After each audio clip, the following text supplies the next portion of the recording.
A doutora Luciana Lineiro é promotora de justiça no Ministério Público do Estado do Paraná, atualmente no CAOP, que é o Centro de Apoio Operacional das Promotorias de Justiça, especializados nesse caso da doutora Luciana em criança, adolescente e educação. Doutora Luciana, a palavra é toda sua. Eu agradeço. Fiquei muito envaidecida com esse convite tão gentil do Dr. Bruno, e ousei aceitá-lo, porque acredito na integração das instituições. Do mesmo jeito que a gente fala na construção da rede, para que os municípios possam atender devidamente todas as políticas públicas, e principalmente essas que são voltadas ao atendimento social, e principalmente na área da criança e do adolescente, eu acredito nessa parceria também entre as instituições do Estado, a importância da gente estar integrado, da gente ter os mesmos propósitos. Na verdade, a causa é única e a gente pode contribuir muito uns com os outros, né? Do mesmo jeito que a Ângela fala que o Dr. Bruno tem idade para ser filho, eu também já tenho, né, netos, e estou nessa área da criança e do adolescente desde que entrei no Ministério Público há 25 anos. Tive a felicidade de entrar no Ministério Público quando o doutor Olímpio de Sá Sotomayor era procurador-geral, e ele foi um dos idealizadores do Estatuto, foi um dos grandes defensores, participou da construção. Então, a minha geração é uma geração que vivenciou toda essa euforia de uma nova legislação, de uma legislação que trabalhava no viés de assegurar direitos de crianças e adolescentes, de compreendê-los enquanto cidadãos, e isso foi muito inspirador. E agora a gente tem o desafio de tentar inspirar os novos integrantes. Eu sempre participo das formações no Ministério Público e fiquei imensamente honrada com esse convite. Não o mereço. Queria solicitar que a professora Ângela, que foi minha colega, minha companheira, minha irmã de alma e de propósito, também participe, que faça os seus apontamentos, afinal de contas, ela é a mestre em direito educacional, então ela tem muito para contribuir com a gente. Agradecer a Flávia, que é a diretora da escola, pela oportunidade também. Agradecer a doutora Bruna Saraiva, que é nossa companheira de defesa da criança e do adolescente, que trabalha também integrado. Nós temos feito algumas ações administrativas nessa parceria Ministério Público, Defensoria, OAB,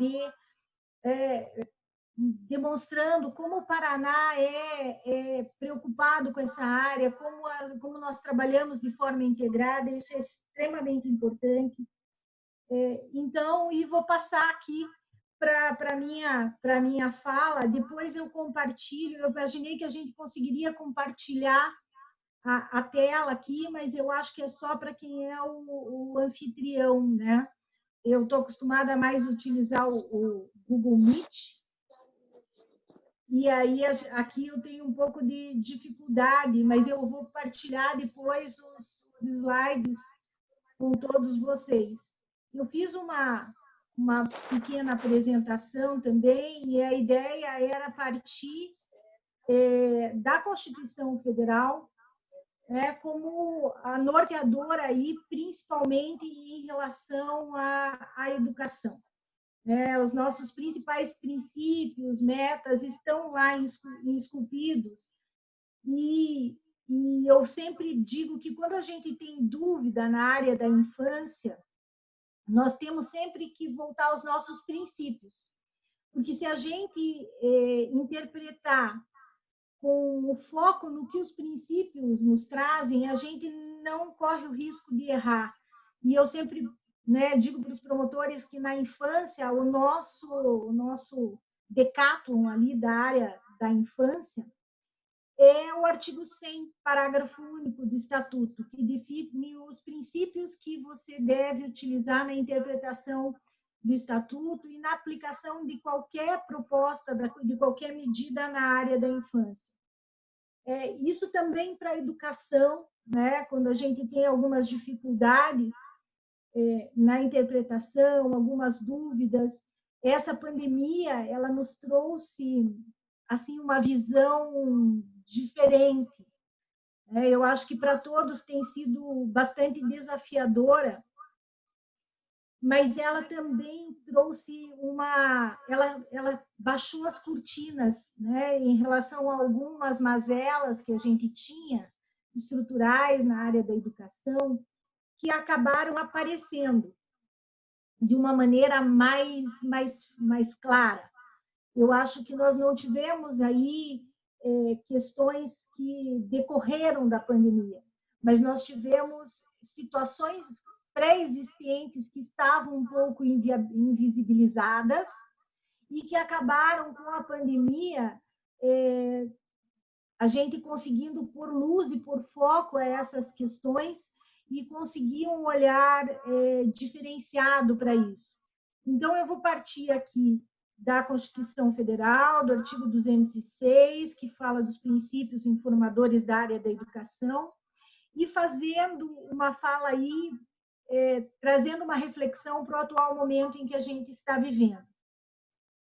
Então, a Constituição Federal lá vai falar que na educação nós temos que ter igualdade de condições para acesso, permanência, e a gente da área da infância sempre fala em sucesso, porque quando o Estatuto estabelece que nós vamos utilizar todas as metodologias para que toda criança e adolescente alcance a sua potencialidade máxima, nós estamos falando em sucesso da educação. Então, nós não nos contentamos com o acesso, que é a garantia de vaga, nem a permanência, que são as estratégias aí para a gente evitar a evasão, o abandono, mas também com o sucesso, né, dessa proposta educacional. Né? E aqui, com a pandemia, nós tivemos muito questionamento em relação a essas metodologias não presenciais que a maioria dos sistemas de educação passou a adotar. Desde o início, o Ministério Público teve uma interlocução com a Secretaria de Estado de Educação, entendendo da importância de que houvesse a suspensão das aulas presenciais por uma questão sanitária, mas que não se rompesse o vínculo que a escola tem com os seus alunos. Então, que fosse pensada uma proposta de manutenção desse vínculo, nesse viés, claro, educativo, pedagógico, de transmissão do conhecimento, mas também no viés da manutenção das rotinas de estudo, dessa interlocução que a escola tem com a família, da importância que a escola tem, não como uma mera repassadora de conhecimento técnico, mas na sua missão maior, que é da formação do cidadão. Então, todas essas metodologias não presenciais que foram pensadas e que, num primeiro momento, foram bastante criticadas, e eu acho que nós tivemos aí a felicidade de ter também pessoas que estão na gestão, que estão preocupadas com isso e abertas ao aperfeiçoamento, porque nós tivemos que aprender, né, a trabalhar com essas metodologias de utilização dos meios eletrônicos, através da internet, através dos meios de comunicação de massa, como os canais de televisão, a possibilidade de trabalhar com material dirigido também, de estudos dirigidos para aqueles que não tinham condição de fazer o acompanhamento via web. Tudo isso foi um desafio muito grande, e ainda é. Né? A última medição que a gente teve, notícia que nos foi repassada pela Secretaria de Estado de Educação, é que toda essa proposta que pensada para tentar abranger o máximo possível da nossa demanda estudantil, ela conseguiu atingir 90%. Parece muito, mas quando a gente pensa que 10%, né, de mais de 1,5 milhão de estudantes estão fora, é um valor muito alto, né? São muitas crianças e adolescentes que estão fora, que a gente não conseguiu alcançar.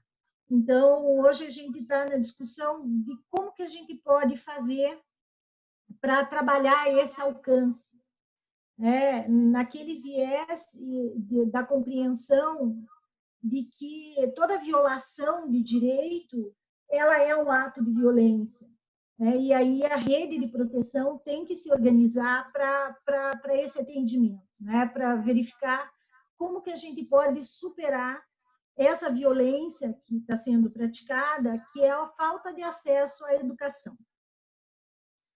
Então, isso tem sido uma discussão bastante frequente. O segundo princípio aqui é a liberdade de aprender e ensinar. Nós tivemos muitos questionamentos há algum tempo atrás aí em relação à questão da escola sem partido, Ministério Público do Paraná, junto com a OAB e diversos órgãos, o próprio Conselho Estadual de Educação, se posicionou de uma maneira muito forte em relação a essa liberdade de aprender e também de ensinar.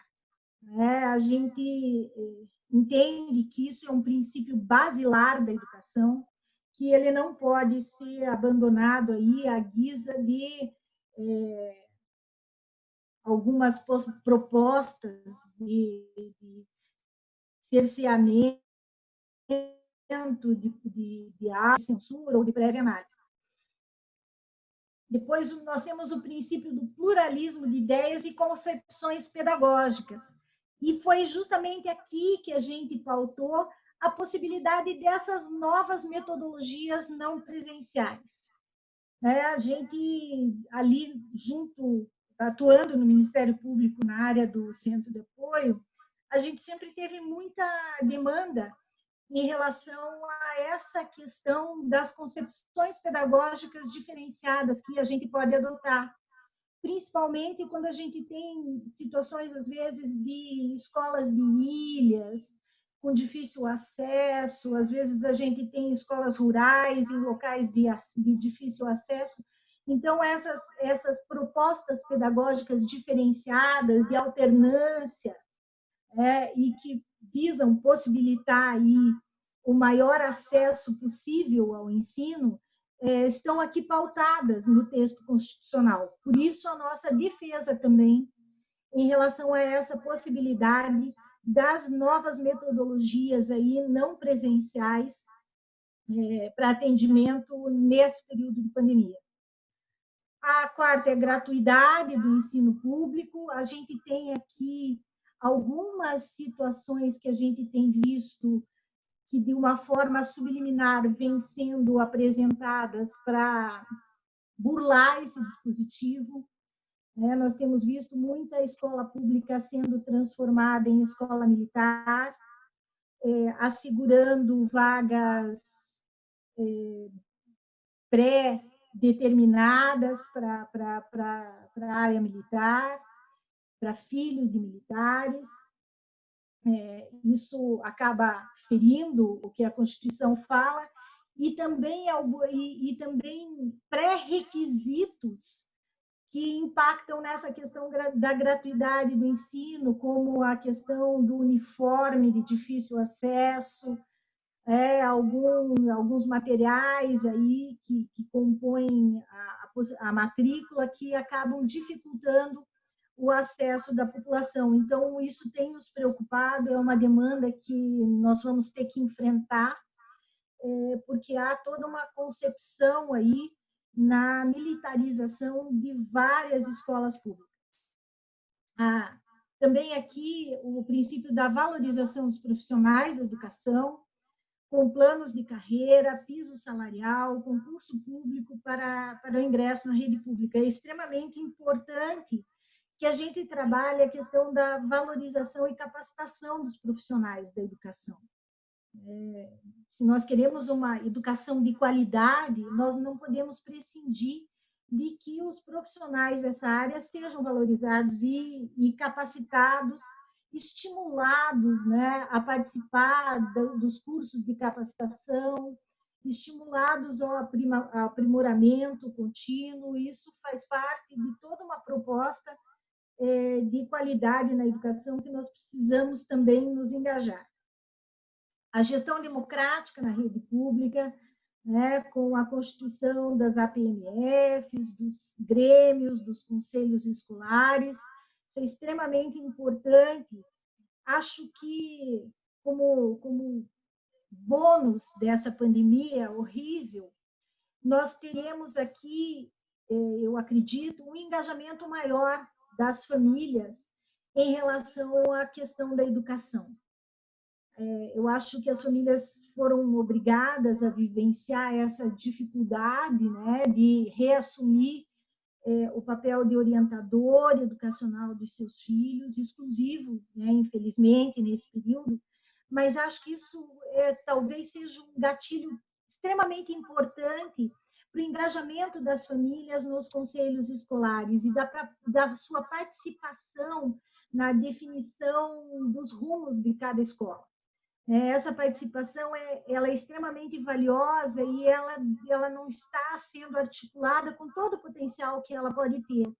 Então, quando a gente trabalha conversando e com a rede toda, fazer com que se criem, se mobilizem aí os grêmios, os conselhos escolares, as APMFs, isso faz com que a gente consiga integrar a comunidade na escola e vice-versa. A escola não está sozinha. A escola reflete a comunidade na qual ela está inserida. Então, quando a gente tem, por vezes, uma queixa de uma escola violenta, ela é o reflexo daquela comunidade violenta na qual ela está inserida.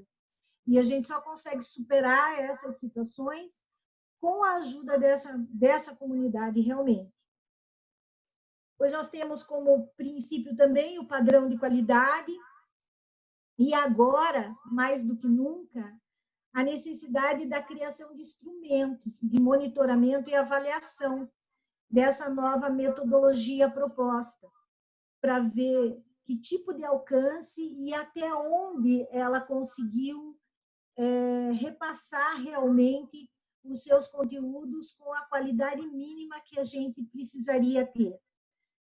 E aí, na proposta de eventual retorno, nós vamos ter que pensar também no nivelamento, né, desses alunos, para que esse conteúdo que tenha sido repassado, ele possa ser trabalhado no viés de que haja novamente um nivelamento dos alunos, para a partir daí a gente poder prosseguir, e um plano paralelo de recuperação para aqueles que ou não tiveram acesso ou não tiveram sucesso nessa metodologia. Quando a gente fala ali que não basta o ingresso, a permanência, mas a gente precisa também do sucesso, a gente precisa também pensar num plano posterior para aqueles que esse tipo de metodologia não conseguiu atingir minimamente a finalidade que se propunha. Bom, depois disso, o artigo 208 fala das garantias que a gente precisa ter em relação à educação. A questão da obrigatoriedade da educação dos 4 aos 17 anos, e aqui a gente tem a educação infantil, dos 4 e 5. A gente tem no Paraná teve uma demanda muito grande e uma integração nessa demanda judicial em relação à necessidade de criação de vagas de educação infantil. Num primeiro momento, antes da obrigatoriedade da educação de 4 e 5, era da educação infantil como um todo, mas depois, com a emenda constitucional que estabeleceu o ensino obrigatório a partir dos 4 anos, nós vimos uma migração das vagas de 0 a 3 para 4 e 5, para atender aí a necessidade da disponibilização da educação para todas as crianças nessa faixa etária, e uma redução das vagas de 0 a 3. Nós sempre trabalhamos junto com a Defensoria no propósito e na briga de que a educação de 0 a 3 ela é facultativa para os pais, mas a oferta dela é obrigatória pelo Estado. Então, a gente precisa avançar. E nós temos aqui no Paraná, infelizmente, uma história muito triste em termos de julgados nesse sentido. As ações coletivas foram suspensas, pendem de ser encaminhadas para os tribunais superiores, né? Elas acabaram não sendo, muito embora existam recursos para o STF e STJ, esses recursos ainda não foi dado seguimento a esses recursos. Então, nós temos situações bastante complexas em relação aí à disponibilização dessas vagas na educação infantil 0 a 3, principalmente. A gente não teve muito avanço em relação a isso. E aqui a gente pensa, né, que quando você trabalha em orçamento prioritário, e se as políticas da infância são prioritárias, a educação é uma dessas, inclusive com percentual constitucional obrigatório, nós precisamos avançar. Nós precisamos avançar em instrumentais que sejam mais efetivos para que a gente possa comprovar junto aos tribunais que, na verdade, os gestores estão negligenciando com a sua obrigação, não por falta de recursos, muitas vezes, mas muitas vezes por falta de estabelecer essa política como uma política prioritária. E, para isso, nós precisamos efetivamente desses instrumentos que nos ajudem a ler e compreender os orçamentos públicos e os percentuais orçamentários destinados a essas áreas, que para nós são tão importantes e tão prioritárias. Então, toda essa atuação aí em relação à questão do orçamento, criança, no Estado, mas principalmente a possibilidade da leitura das leis orçamentárias municipais, a participação na construção dos planos plurianuais, para que sejam colocadas as diretrizes que garantam depois a alocação desses recursos que vão ser importantes para que a gente avance no atendimento dessa política pública tão importante. Uma das outras garantias é a universalização do ensino médio. A professora Ângela já comentou a dificuldade que a gente tem no estado do Paraná. Nós temos índices alarmantes de abandono e evasão escolar no ensino médio no Paraná, muito por conta também dessa questão do trabalho infantil, mas acredito também que muito por conta de uma falta de conexão entre o que a nossa juventude espera da escola e o que a escola tem disponibilizado para ela. Então, nós precisamos realmente pensar qual que é a proposta educativa que a gente tem para o ensino médio, por que ela não está conseguindo angariar e suprir as expectativas dos nossos jovens, e por que nós temos esses elevadíssimos índices de abandono no Estado. Tem muito a ver com essa questão do desvinculamento em relação à questão da formação profissional que os jovens têm em mente. Então, nós precisamos muito, e a própria metodologia do ensino, nós precisamos muito avançar em relação a isso. O atendimento especializado da pessoa com deficiência também é uma das garantias, com inclusão preferencial na rede regular de ensino. E aqui, toda a normativa que a gente tem com a Lei Brasileira de Inclusão, né, da necessidade de que as redes regulares de ensino disponibilizem todos os apoios necessários, né, para que essa criança ou esse adolescente com deficiência possa ter aí as suas potencialidades exercidas ao máximo. Né? Aqui nós tivemos e ainda temos algumas discussões em relação à questão da disponibilização de profissionais e professores de apoio, né? Para além aí das salas de recursos multifuncionais, o professor de apoio de educação especial, o PAEE, também trabalhando no turno regular de ensino, como apoio e como um articulador das estratégias junto com os professores regentes, para que essa inclusão que a gente fala e que a gente tem falado tanto, ela não seja só uma inclusão formal.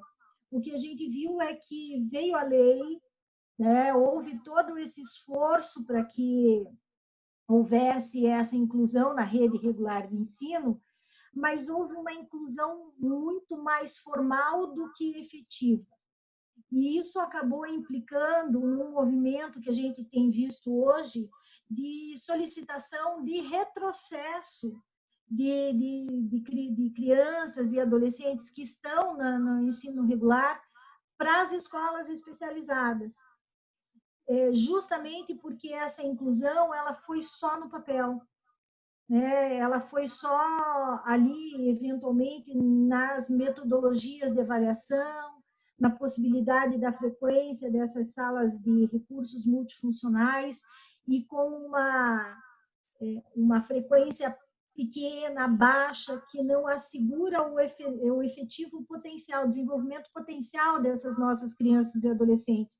E a gente tem visto que, na prática, a gente acaba fazendo uma não inclusão incluindo, né? Porque essas crianças e adolescentes acabam ficando à margem do que acontece na sua sala de aula regular, né? No período regular de ensino, e não consegue interagir, não consegue ter nenhum tipo de acompanhamento pedagógico nessa proposta.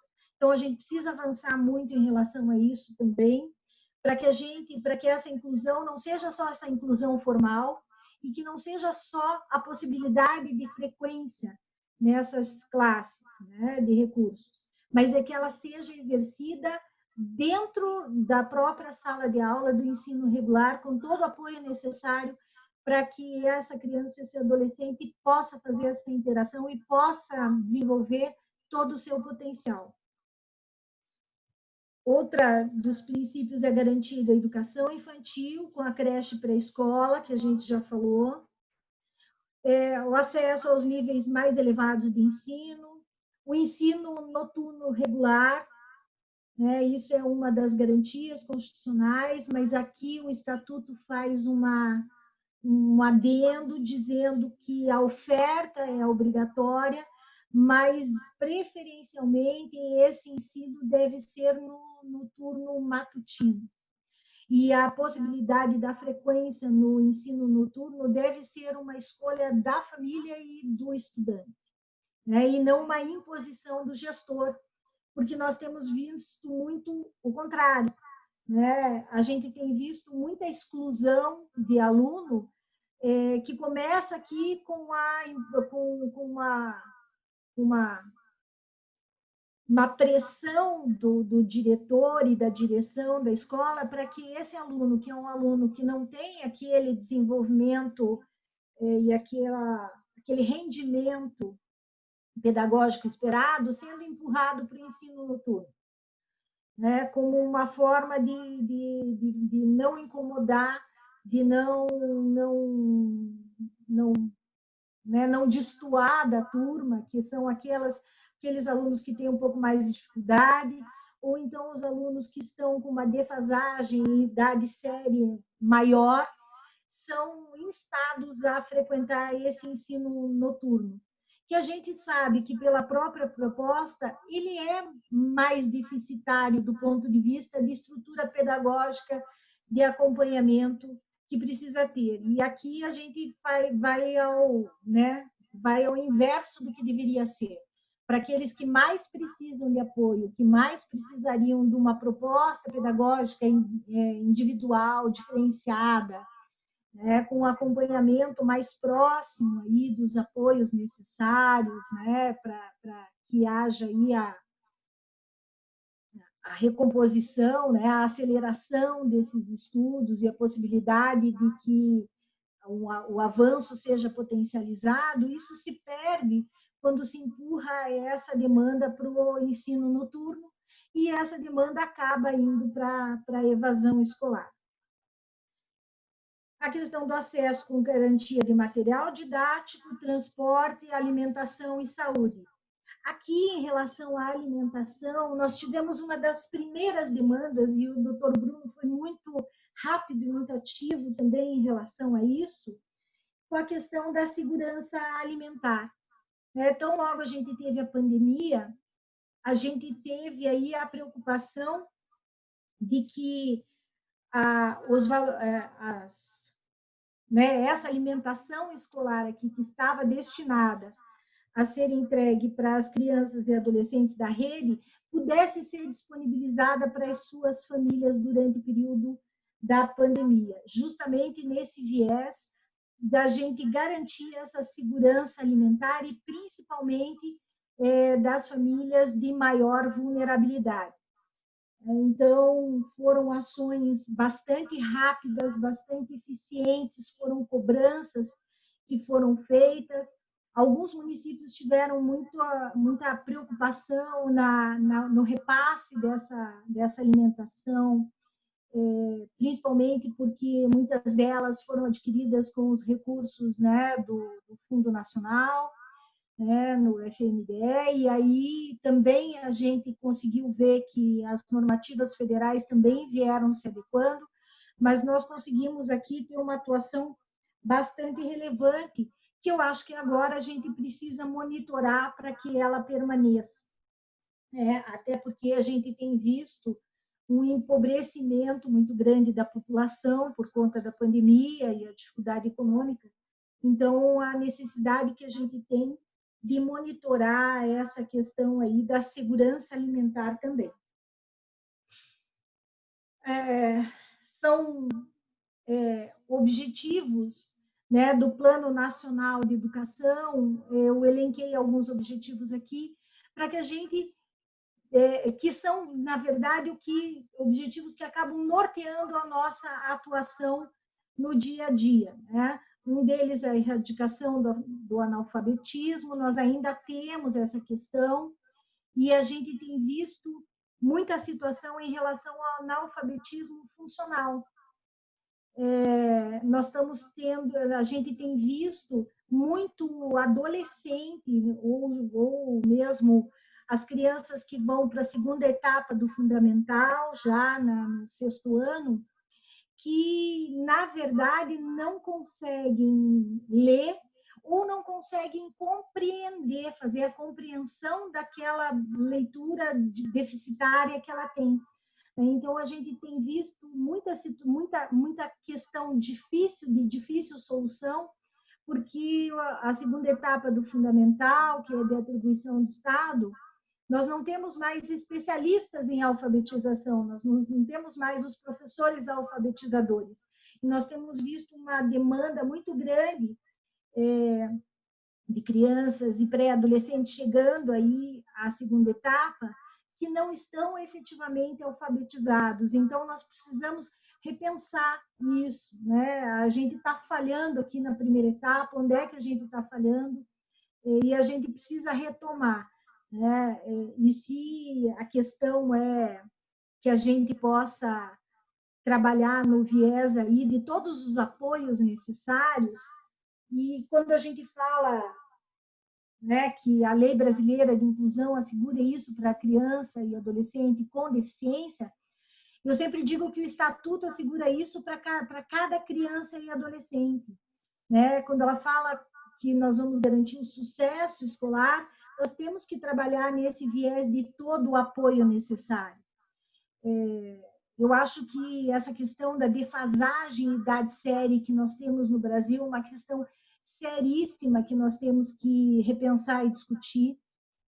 Muitos países de primeiro mundo não têm isso, e qualquer situação de dificuldade escolar, ela não é trabalhada com a manutenção, com a reprovação, mas sim com o avanço e o acompanhamento pedagógico necessário para garantir que esse aluno consiga, né, avançar e atingir o nivelamento necessário para ele continuar e prosseguir na sua idade séria e adequada.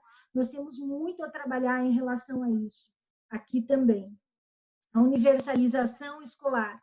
Eu tenho visto aqui, né, que muitas propostas de retomada, aqui de planos de retomada depois da pandemia, estão esquecendo desse objetivo básico, né? Estão propondo aí que haja retomada de alguns grupos de alunos, considerando as peculiaridades e especificidades, considerando aí que sejam filhos das pessoas que estão em atividades essenciais, e nós não podemos abrir mão da questão da universalização escolar. Nós temos que, qualquer plano, seja esse de atendimento em pandemia, ou seja um plano de recuperação e retomada escolar, ele tem que estar focado em atender todos, né? E da melhor forma possível. Né? A gente tem que pensar em desenhar esse plano de retomada focado no atendimento universal de todos os estudantes. Questão da melhoria da qualidade de ensino, isso é sempre uma preocupação, que a gente tem que ter, essa questão da constante avaliação, a gente precisa ter muito próximo, a questão da formação dos professores e de se pensar também na formação desse aluno depois lá no ensino médio, para que ele saia capacitado para enfrentar o mundo do trabalho. Isso também é uma preocupação que a gente precisa ter em relação à educação, a promoção humanística, científica e tecnológica, né? E a aplicação de recursos em educação proporcional ao PIB. Aqui a gente vê a necessidade que a gente precisa avançar, tanto o Ministério Público quanto a Defensoria, na fiscalização da aplicação das verbas do Fundeb.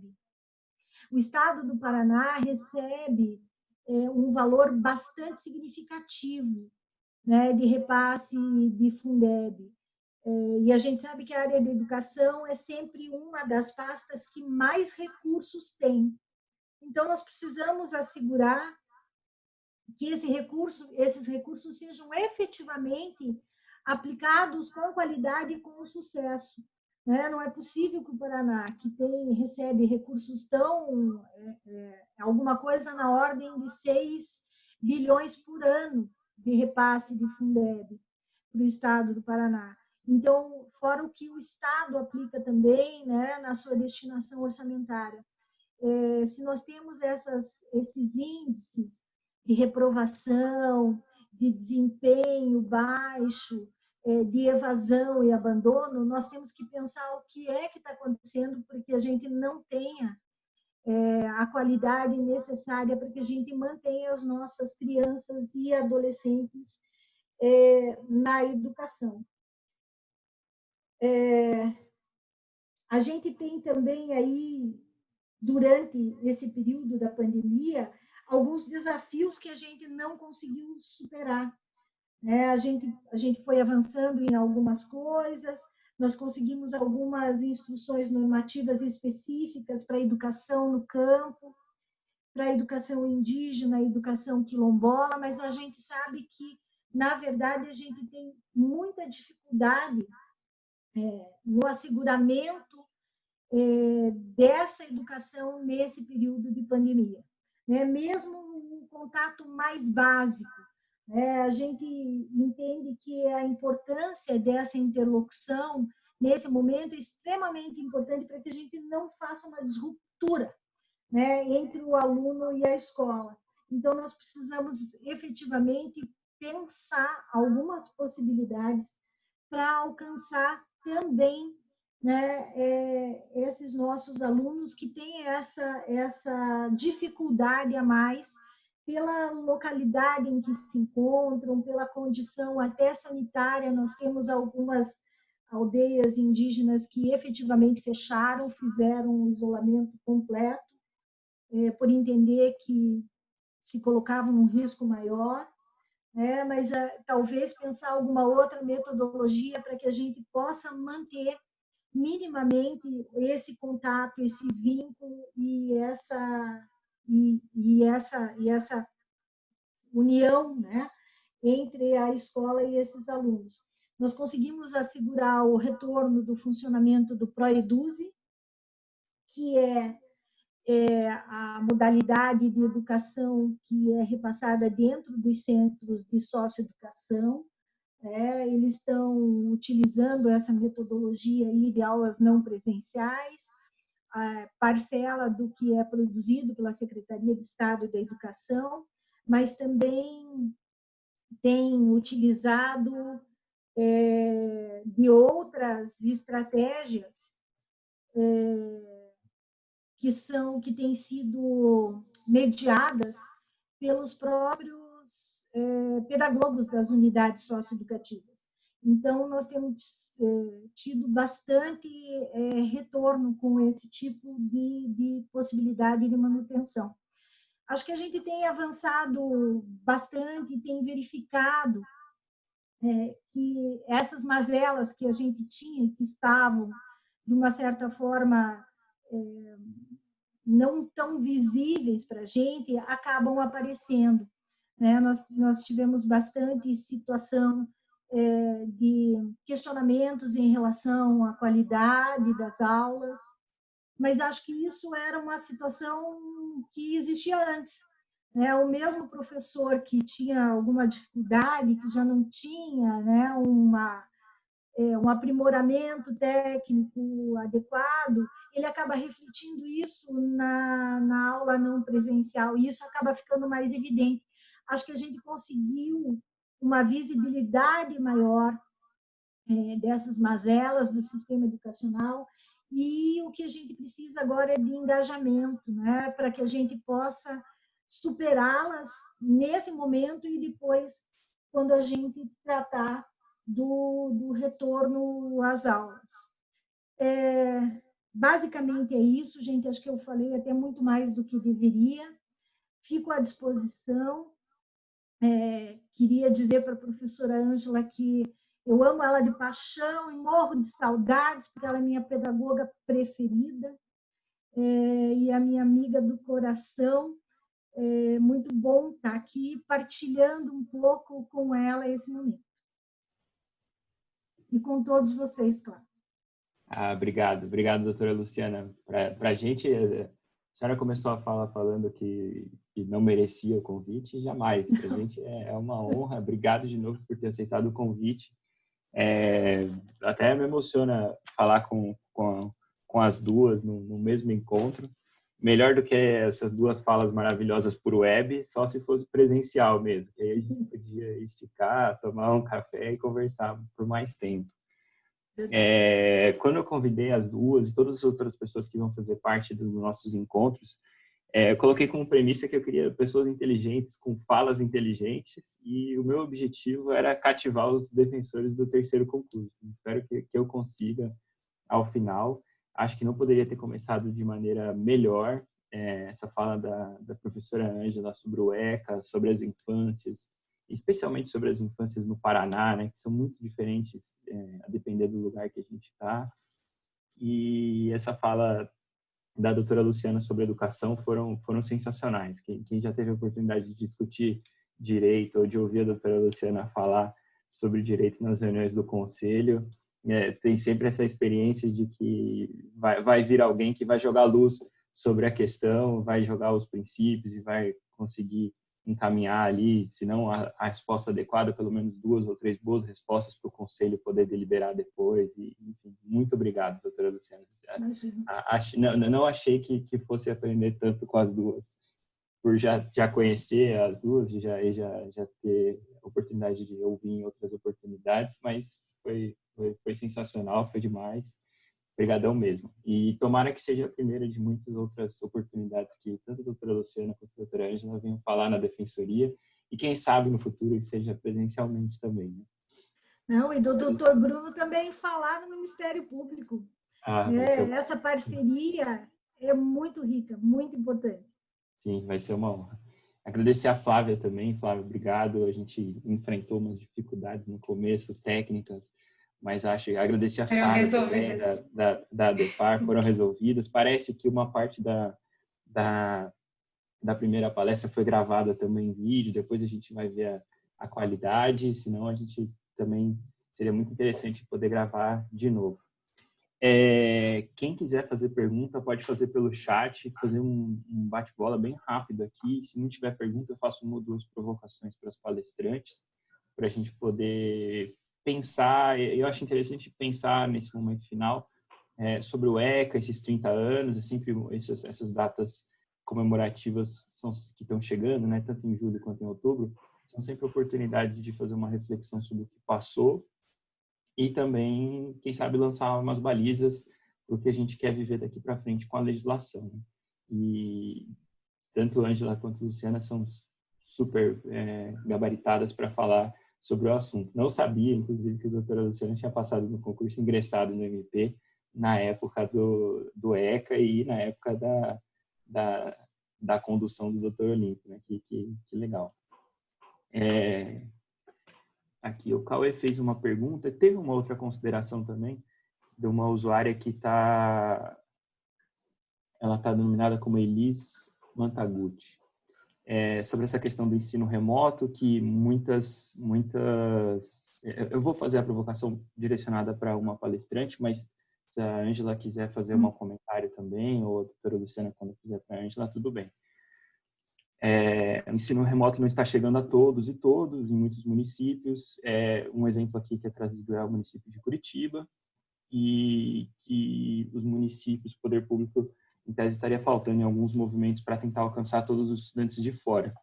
Acho que a doutora Luciana podia fazer um comentário de como que a gente tem que pensar a educação no pós-pandemia, né? Se vai ser avaliação, se vai ser contraturno, se vai ser reforço, o que a gente...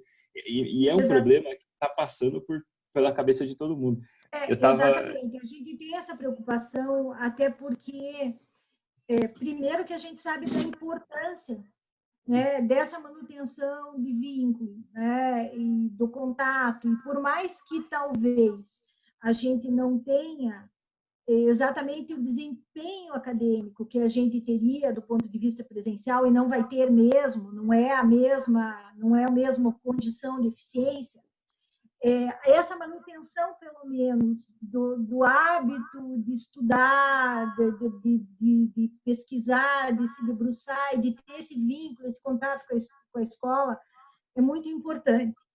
Então, nós fizemos uma reunião com base nesses dados da própria secretaria, de que eles teriam uns 10% que não estariam tendo acesso a nenhuma das modalidades propostas, ou seja, sem nada, né, que a gente vá buscar esses alunos.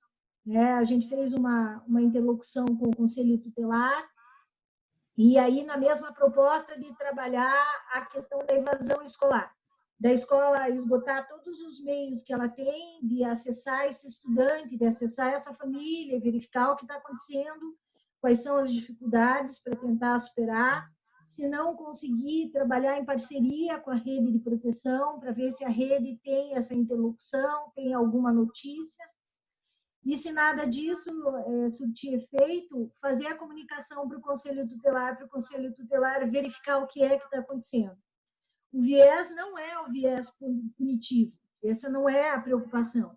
A preocupação da gente é verificar, porque no meio desse percentual a gente pode estar tendo situações de violência, pode estar tendo situações aí de carência, de miserabilidade absurda. Então, que possa, nessa estratégia de buscar esse aluno que não está tendo acesso, verificar o que está ocorrendo para tentar superar essa dificuldade. Até porque parcela dessas aulas não presenciais provavelmente vão ser homologadas para a contagem das 800 horas aula, que são obrigatórias. Nós tivemos o decreto federal que flexibilizou os 200 dias letivos, mas manteve a obrigatoriedade das 800 horas aula. Então, depois de terminada toda essa etapa, a proposta de homologação das horas-aulas não presencial vai ser apresentada para o Conselho de Educação.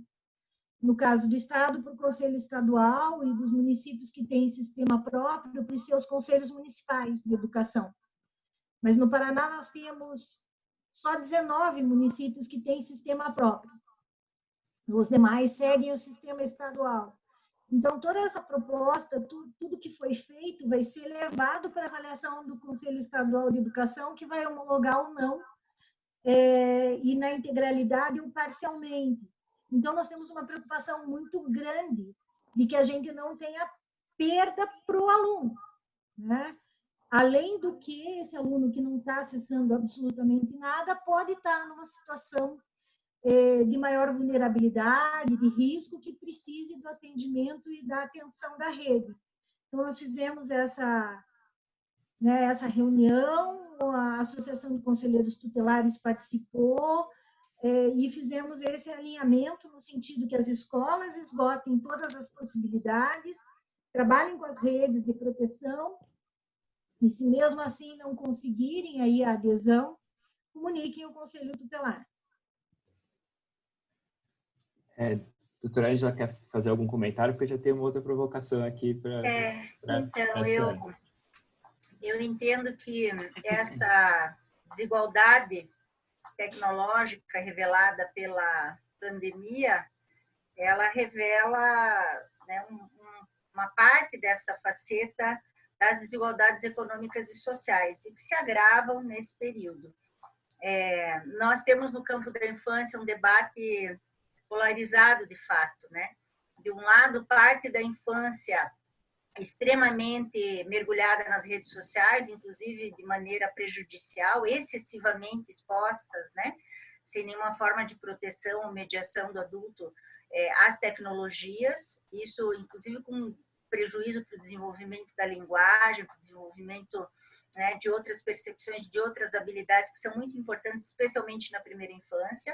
E de outro, nós temos adolescentes e crianças absolutamente fora desse universo tecnológico, que a gente chama de apartheid tecnológico, que é também uma forma de violência no mundo contemporâneo, né? Porque coloca esse sujeito também à parte dessa possibilidade de interação com o mundo e de atuação no mundo.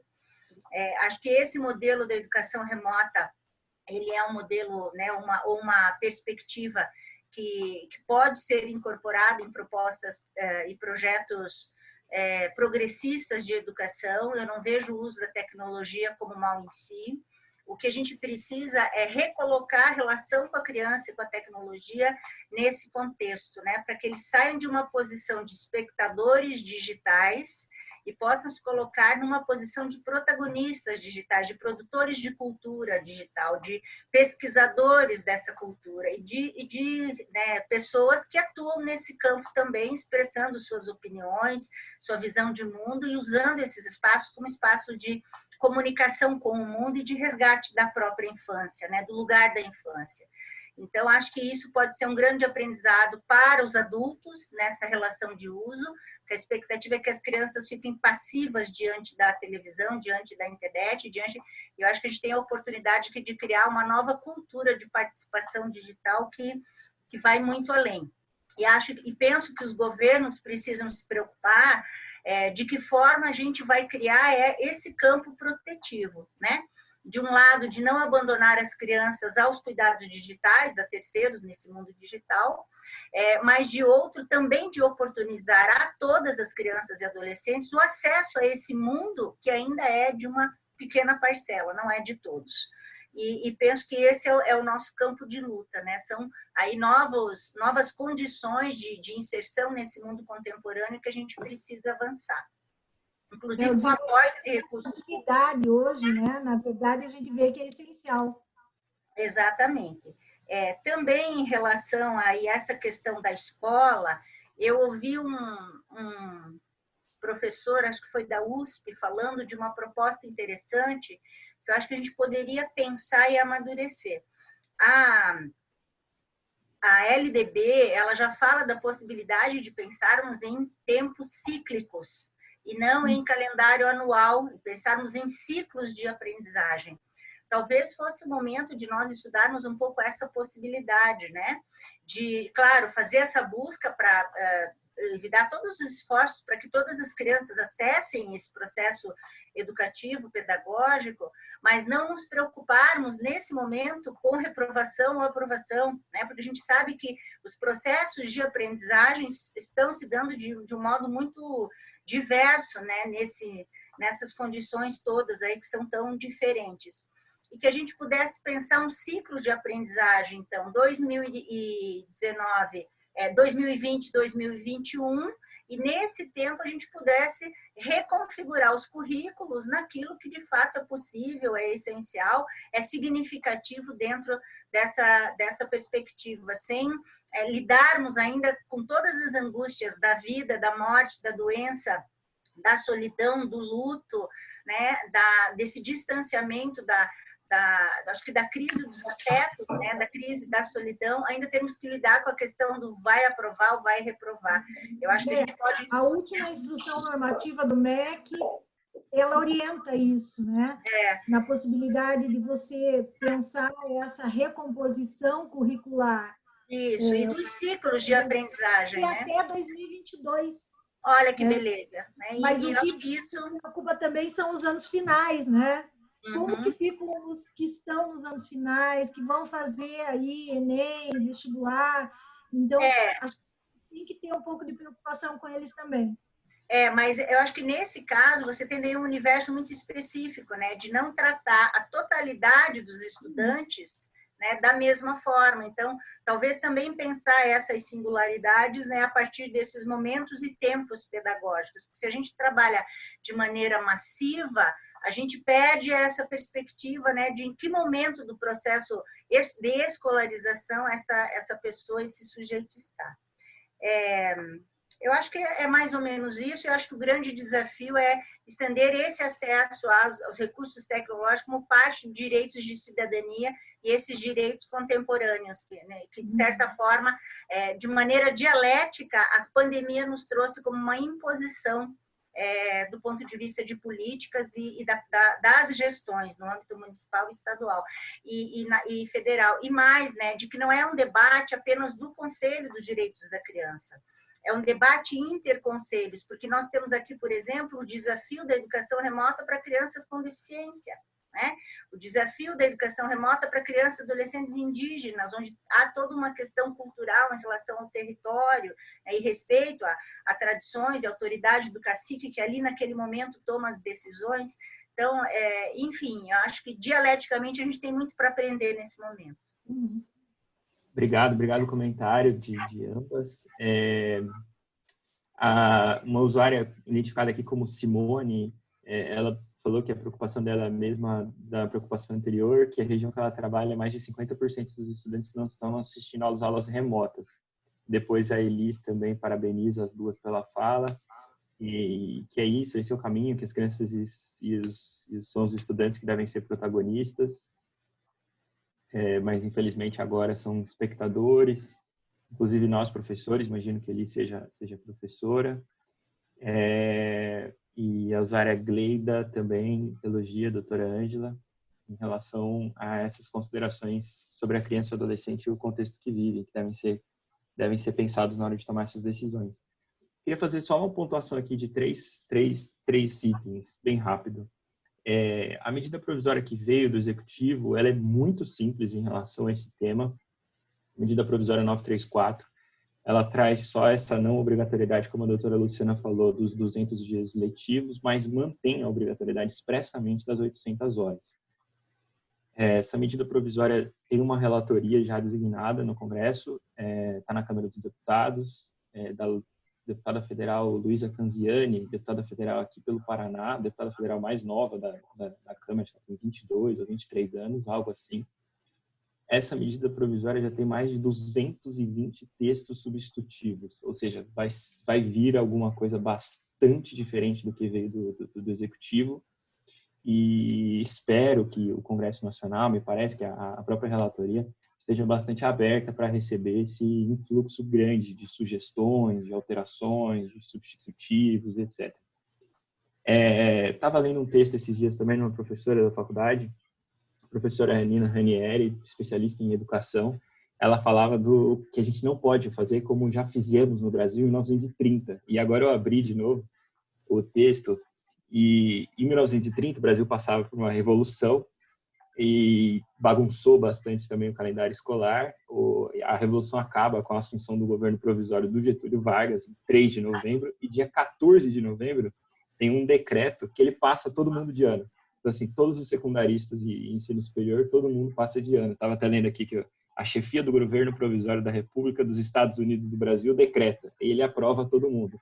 E a professora Nina até fala para que isso não aconteça no Brasil. O decreto, para depois quem quiser ler, é o decreto 19.404 de 1930, que é isso, esse faz de conta que a gente também não pode passar, né? E o outro ponto, e acabo a minha consideração aqui para todo mundo pensar, eu estava escrevendo uma recomendação para o município de Londrina, me surgiu alguns pareceres do Conselho Nacional de Educação, e vai muito na linha do que a doutora Ângela falou no final. A LDB não fala nunca que o ano letivo deve ser correspondente ao ano civil. Então, legalmente, dá muito para se pensar num estudo de ciclo, um estudo de ciclos, e no período excepcional, isso faz com que também seja uma alternativa que tem que ser posta na mesa. Me parece que se não é esse necessariamente o caminho, esse é um dos caminhos que deve ser pensado, pelo menos no período de transição. E aí, fechando com a fala da doutora Luciana, até 2021, 2022, até que a normalidade se restabeleça. Fazer umas outras 2 provocações aqui, acho que aí a gente vai conseguir acabar dessa vez agora para a doutora Ângela comentar. O Cauê Freire é defensor público em Umuarama.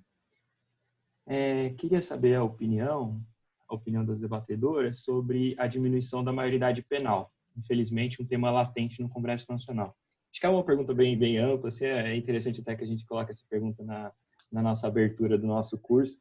A professora Ângela falou, foi até uma das falas que eu anotei aqui, que a gente não pode voltar com mentalidades que nos remetam ao Código de Menores, que criminaliza de novo as famílias e que vem tudo nessa onda, quase que tratorando, que vai acabar nesses movimentos de redução da maioridade penal. Se a professora Ângela puder comentar, expor opinião, enfim, se concorda ou discorda, os fundamentos.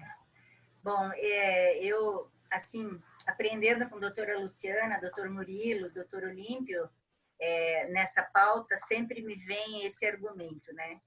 Que não é possível num país como o nosso, tão devedor de direitos fundamentais, imaginar que nós temos condições éticas de reduzir a maioridade penal. Então, vamos aguardar, né? Quando 100% do Estatuto da Criança for plenamente vivenciado por todos os meninos e meninas, todas as crianças e adolescentes desse país, então a gente pode começar a discutir se a idade é essa ou não. Do ponto de vista científico, a gente vê todo um debate sobre a ampliação da adolescência, né? De um lado, a redução da infância e de outro, a extensão da adolescência. Então, nós temos hoje um debate sobre a síndrome, né?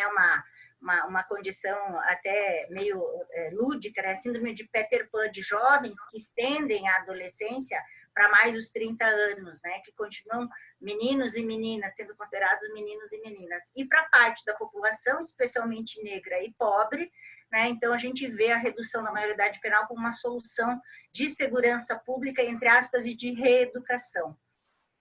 Eu tenho uma posição absolutamente contrária, por ser educadora, pedagoga, humanista, e por entender que, né, é preciso estender a todos os meninos e meninas essa condição de alcançar o que de melhor produzimos no processo civilizatório mundial e, a partir disso, né, apostar no potencial que as pessoas têm. Então, tem uma posição absolutamente contrária à redução da maioridade penal. Ela vem crescendo num contexto de recuos da democracia e de ampliação de debates e discursos conservadores. Infelizmente, não é um debate que se dá só no campo brasileiro, né? É um debate que se instala no panorama mundial. Acho que, do ponto de vista planetário, a gente vê esses movimentos retomando, e a gente precisa enxergar o Brasil nessas relações, e nós vivemos um momento especialmente delicado nesse contexto brasileiro. Daí a importância de fortalecer os conselhos e de termos instituições fortes, né, no sentido de uma defensoria pública forte, o Ministério Público forte, os conselhos de direitos e os conselhos setoriais fortemente articulados também, porque nós vamos precisar de toda essa presença para poder garantir aquilo que conquistamos até agora, né? Eu até falava com a minha filha há um tempo atrás, acho que eu comentei com a Lu, quando eu comecei essa luta muito adolescente. Eu fui professora alfabetizadora aos 14 anos e sempre militante do movimento estudantil e, né, participando do sindicato, fui do sindicato aqui do SISMAC, do Sindicato Magistério em Curitiba, enfim, e sempre atuando porque, né, o meu compromisso era dizer, bom, eu vou fazer uma luta e quando eu envelhecer, eu sei que eu vou envelhecer num país melhor. E hoje, né, prestes a entrar na aposentadoria, com pouco tempo para entrar na aposentadoria, eu retomo esse diálogo com a minha filha, dizendo que não dá para colocar o chinelinho e descansar. A luta continua, a gente vai precisar, né, retomar esse fôlego de democracia e soprar isso tudo em todos os nossos campos de atuação. Posso também? Claro, claro, por favor. O Ministério Público também é radicalmente contrário, é posição institucional. É claro que a gente tem uns perdidos por aí que destoam, né? Que tem a sua independência funcional e destoam um pouco, mas é posicionamento institucional. A gente que é da área da infância, a gente sabe que a gente não conseguiu sequer implementar metade das propostas estabelecidas no Estatuto da Criança e do Adolescente, e que é uma falácia você imaginar que a redução da maioridade vai implicar no aumento da segurança pública. Os índices que estabelecem atos infracionais praticados por adolescentes em relação a adultos são ínfimos. Se nós colocarmos aí a criminalidade, os índices da criminalidade, a prática de atos infracionais graves por adolescentes comparados a adultos não chega aí a um percentual de 10%, é abaixo disso, é 5%, 6%. Então, não há justificativa. Eu trabalhei muito tempo com a socioeducação e eu acho que deveria ser o inverso. A proposta socioeducativa, ela pensa, né, uma reformulação, uma rematrização, uma reestruturação, um trabalho pedagógico muito intenso com esse adolescente que pratica um ato infracional e que, por conta disso, ele está desviando do que se poderia esperar de uma adolescência saudável. Se a gente tivesse todo esse aporte, toda essa proposta que o Estatuto traz para trabalhar o adolescente autor de ato infracional, em relação ao jovem, por exemplo, né, dos 18 aos 21 anos, que ainda tem um grau de maturidade muito pequeno, que ainda é impulsivo, né, que ainda acaba sendo levado aí para essa prática da criminalidade por impulso, por participação no grupo, a proposta deveria ser exatamente o contrário. A gente deveria estender um pouco essa condição da aplicação do Estatuto para essa faixa etária, porque se a gente for lá nos presídios, a grande massa de jovens presos é justamente nessa faixa etária e levados ali por uma situação contextual, por uma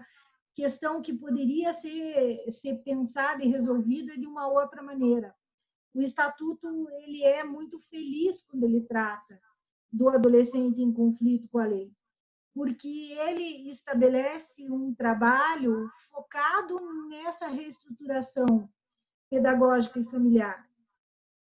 Se ele não atinge as finalidades, é porque a gente não conseguiu implementar exatamente o que está proposto na lei, né? Porque as propostas do Estatuto elas são extremamente focadas nessa condição de amparo e suporte educacional, né? A gente fala socioeducação, né? Então a gente está ainda no viés educacional desse adolescente, e a gente vê que na verdade, seria uma desumanização, como a professora Ângela fala, né? Nós colocaríamos jovens aí dentro de um contexto de criminalidade extremamente preocupante.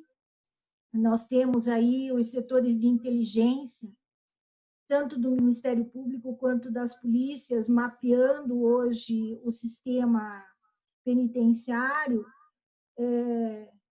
e cada vez que a gente ingressa um jovem nesse sistema penitenciário, a gente acaba perdendo esse jovem para a criminalidade organizada.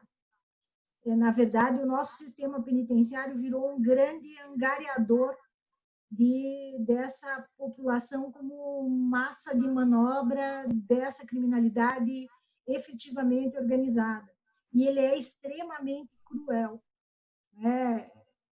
Gente que trabalhou um pouco nessa área, sabe que o grande criminoso, o criminoso mesmo, que é aquele que pratica o crime com grande potencialidade, ele passa pelo sistema penitenciário quando ele é apreendido, ileso. Ele não tem uma falta grave. Ele consegue todas as progressões, todas as benesses. Porque cada jovem que entra lá, necessariamente tem que assumir as questões de faltas graves e tudo que ocorre dentro da cadeia. Então, aquele jovenzinho que acaba praticando um roubo porque tem dívida de tráfico e porque se ele não fizer isso, ele não consegue, né, quitar, ele está ameaçado, a sua família está ameaçada, ele acaba nunca conseguindo progredir, ele assume todas as questões e as faltas dentro da cadeia, porque senão ele é morto. Então, você colocar jovens que ainda estão em desenvolvimento, que ainda têm condição de ser trabalhados, e eu consegui, assim, vivenciar o quanto eles querem ser trabalhados. Né? Quantos jovens que a gente tem contato direto e que a gente verifica assim, você faz alguns pactos, você diz assim, olha, vamos retomar, e se isso acontecer, e aí o jovem fala para você assim, olha, mas a senhora acredita em mim? Eu disse assim, claro que eu acredito, não tenho por que não acreditar. Nunca ninguém acreditou em mim. Nunca minha família acreditou em mim, nunca minha escola acreditou em mim, nunca ninguém. Então, quer dizer, nós estamos lidando com pessoas que nunca tiveram condição de ser tratados efetivamente como cidadãos. Relegá-los a um sistema prisional perverso de uma desumanidade absurda. Então, eu acho que nós estamos na contramão da história, realmente.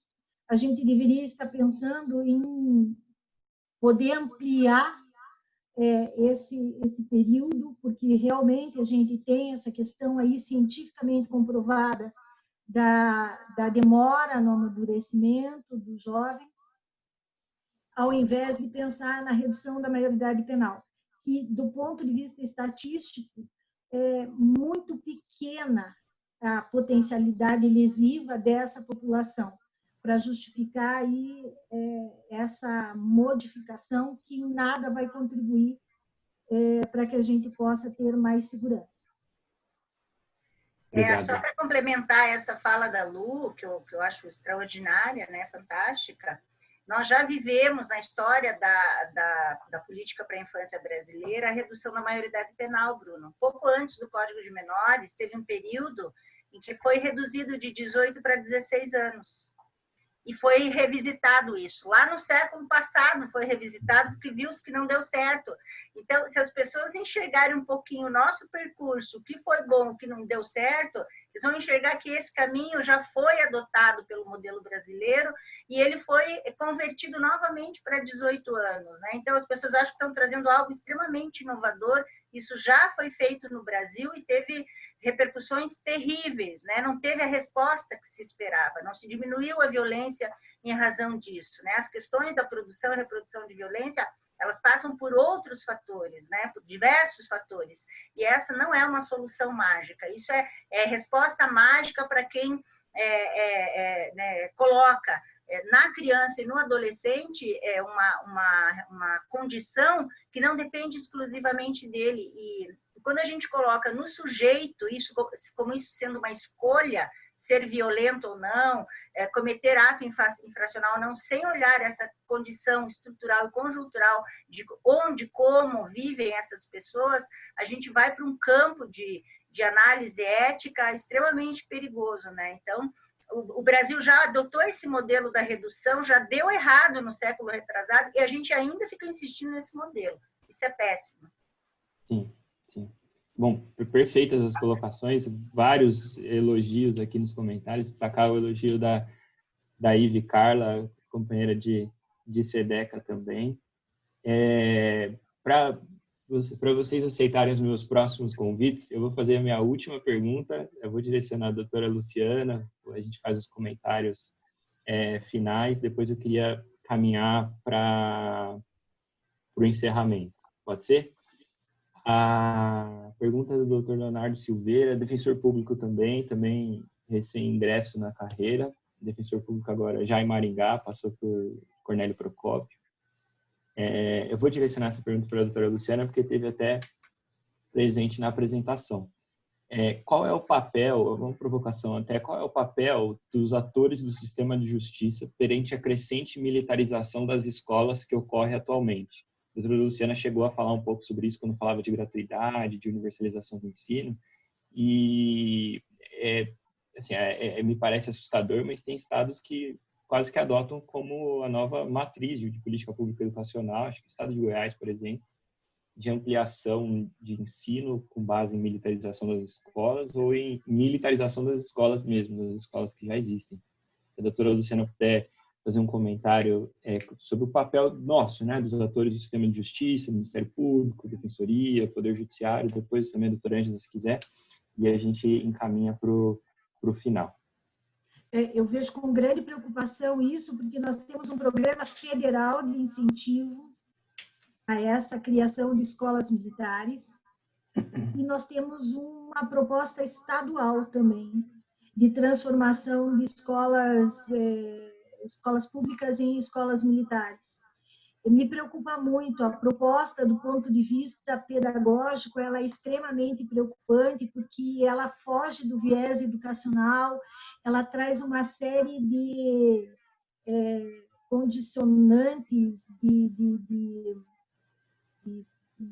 restrições que são eminentemente militares e que são ali relacionadas à questão de faltas, pontuações, até pela forma de vestimenta,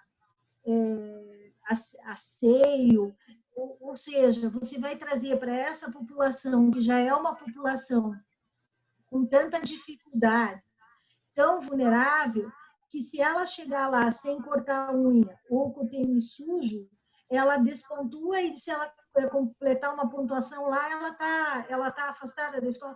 Ela é uma proposta completamente equivocada em relação à permanência na escola, completamente equivocada em relação a essa questão do sucesso, ela parte do ponto de vista que o esforço tem que ser exclusivamente do aluno, ela tem um misto ali em relação ao regime militar e essa questão da aplicação de sanções, penalidades, que fogem completamente à proposta pedagógica, efetivamente.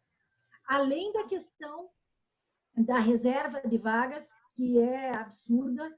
Quando a gente trabalha na universalização do acesso, a gente não pode pensar em conceber reserva de vagas dentro de um sistema público, né? Se nós temos uma escola que é uma escola pública ou financiada com dinheiro público, nós não podemos ter reserva de vagas para determinadas categorias. Isso é absurdo.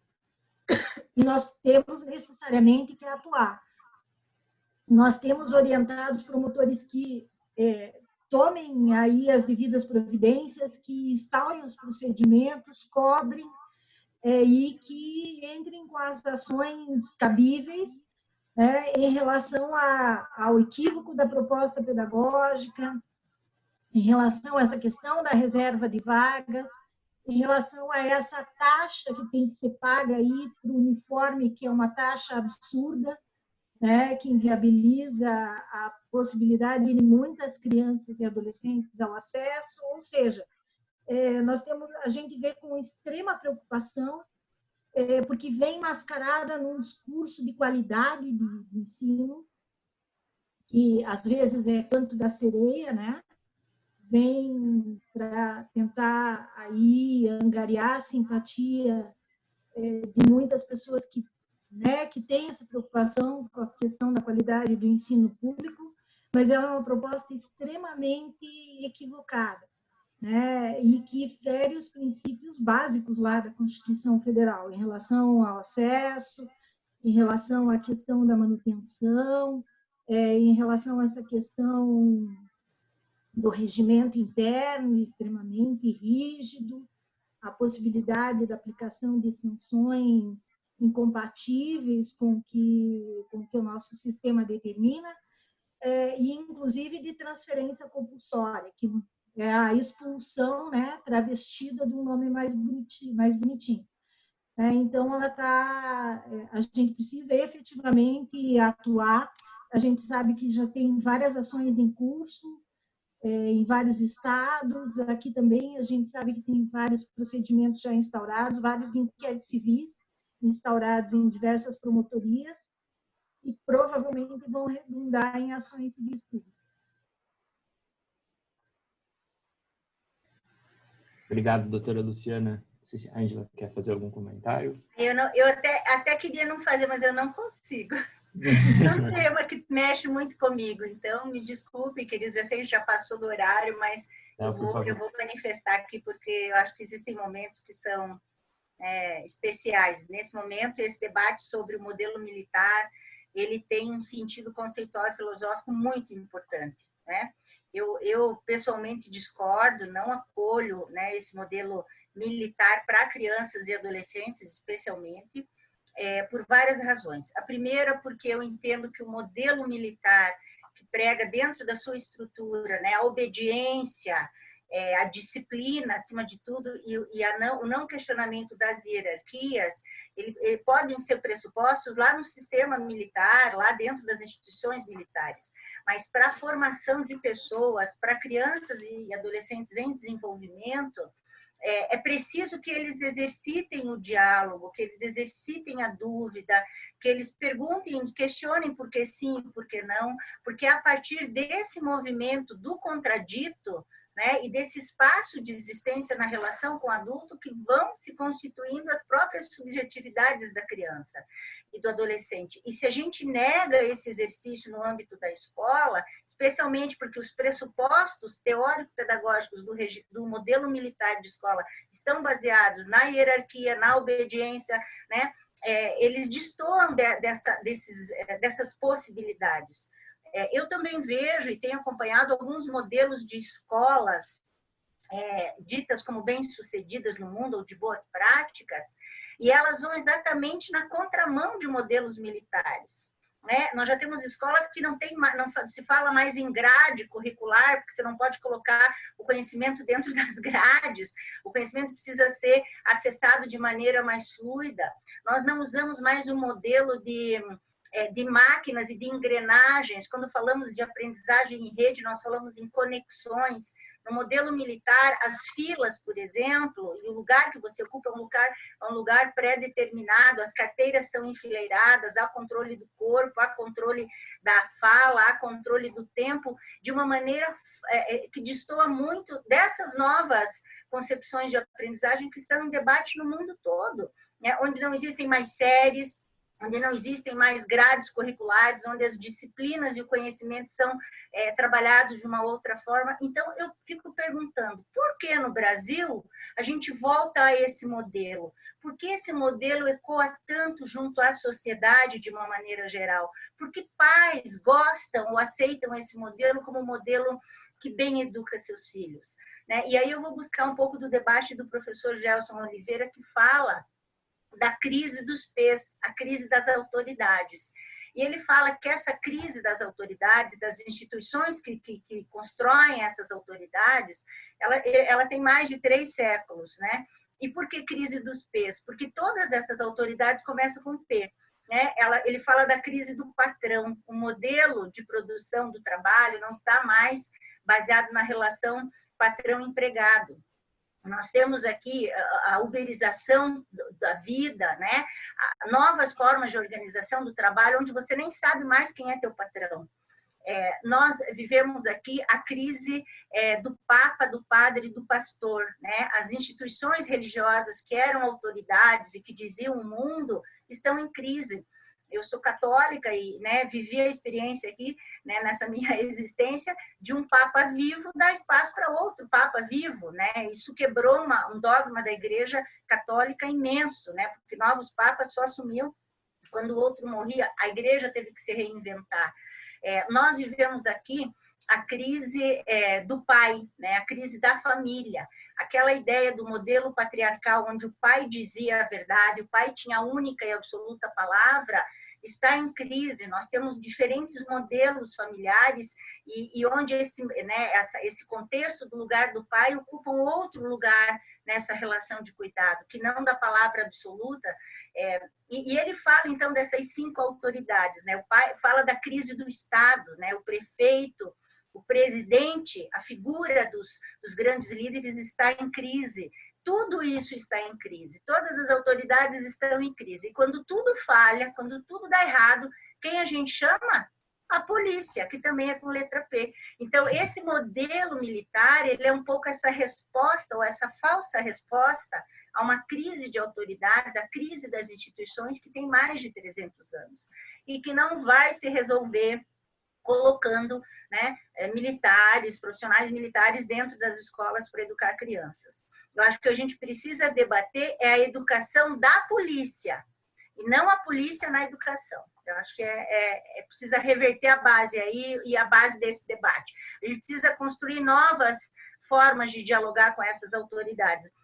Todo esse debate aí do que está acontecendo nos Estados Unidos, por exemplo, já está levando estados a desconstituir o sistema policial da forma como está e reconstruí-lo a partir de novas bases, de novas abordagens e de uma intervenção de segurança pública que leve segurança às pessoas e não o reverso, né? Então, acho que o segredo não é trazer a polícia à escola, né? É levar uma boa escola, uma boa formação aos policiais, para que saibam agir nessa perspectiva de cidadania. Perfeito. Perfeito, Angela. Queria agradecer muito as duas, muito mesmo. Tenho certeza que um pouquinho ou muito foi das duas, foi impresso em cada um dos novos defensores que ingressaram. E todos os outros convidados, a gente está 2 horas praticamente de debate, até mais, com 70 pessoas participando, e agradecer todo mundo também que conseguiu ficar até agora. É bastante difícil, tem defensoras e defensores que são mães e pais, e tem outros compromissos. A própria Ângela e a doutora Luciana também separaram um pedaço considerável da noite que poderiam estar aproveitando as famílias para estar aqui com a gente. Agradecer demais as duas. Enfim, tanto a minha premissa de trazer pessoas inteligentes para falas inteligentes e o meu objetivo de tentar cativar os defensores e defensoras para a área da infância, acho que as duas foram cumpridas com um absoluto sucesso. Fazer o convite também para amanhã, a gente vai ter o segundo dia de debate, acho que a nossa estreia foi ótima, espero que amanhã seja tão bom quanto. Amanhã a gente vai receber o Pedro Hartung, advogado do Instituto Alana, e a doutora Elisa Cruz, defensora pública no Rio de Janeiro. Pedro vai falar sobre desenvolvimento infantil e essas questões relacionadas à pandemia e como que estão sendo, como que devem ser tratadas. E a Elisa vai falar sobre como se deve ser ou como deveria ser o defensor da família e o defensor na infância. A gente vai tratar bastante sobre o papel da defensoria, de princípios de prioridade absoluta, etc. Fica o convite para todo mundo que tá hoje aqui participar também amanhã. Obrigado, Flávia. Vou te passar a palavra para os encerramentos, se quiser fazer algum outro tipo de comentário. Agradecer de novo a equipe da escola, enfim, você especialmente, que disponibilizou o Zoom para a gente, e a equipe da escola que deu todo esse suporte, está fazendo as artes. Obrigadão. Em nome da Sara. Bruno, obrigada mais uma vez aí pela parceria do curso. Realmente a gente escolheu o tema da infância, acho que a gente acertou em cheio com os palestrantes. Agradeço demais a Luciana e a Ângela pelos ensinamentos, por compartilhar as ideias, principalmente nesse curso de formação, como o Bruno colocou, de cativar os novos defensores e defensoras aí para a infância também. E também estou vendo aqui que a gente teve bastante convidados externos, então a nossa divulgação foi bacana, foi muito legal. Na verdade, eu acho que até esse formato virtual possibilita que mais pessoas participem, né? Porque às vezes quando a gente fica restrito a presencial, ao auditório, as pessoas têm compromissos, horários de trabalho, enfim, dificulta um pouquinho a presença. Então, vamos pensar pelo lado positivo, a gente está longe fisicamente, mas estamos com mais participantes. No modo geral. Então, só agradecer realmente a parceria, pedir para o pessoal que, por favor, preencham esse link que a gente enviou diversas vezes ali, é um formulário do Google, para a gente poder certificar depois, que acontece que muitas pessoas que entraram aqui no Zoom não estão com o nome correto, então a gente não consegue identificar e certificar as pessoas que compareceram e participaram. Então, quem puder preencher aí nesses minutinhos finais. Reforço o convite do Dr. Bruno aqui do DIGI para amanhã, a gente vai ter um encontro bem bacana. E já lembrando que a nossa formação continua na semana que vem, a doutora Luciana e a doutora Ângela estão mais que convidadas para participar aqui com a gente, se puderem. Na semana que vem nós teremos encontros na terça, na quarta e na quinta-feira, no mesmo horário, às 6 horas. Então é isso, pessoal. Agradeço, Luciana, Ângela. Estamos à disposição aqui na escola do que precisar. A escola está sempre de portas abertas. E aí, para o pessoal que quiser também, e for externo, a gente vai colocar o material de divulgação preparado pela Luciana e pela Ângela no site da escola. Porque o Bruno comentou que nós enviaremos por e-mail, mas a gente talvez não consiga enviar para todos os participantes por não termos esse e-mail. Então, a gente vai disponibilizar no site da escola da Defensoria Pública.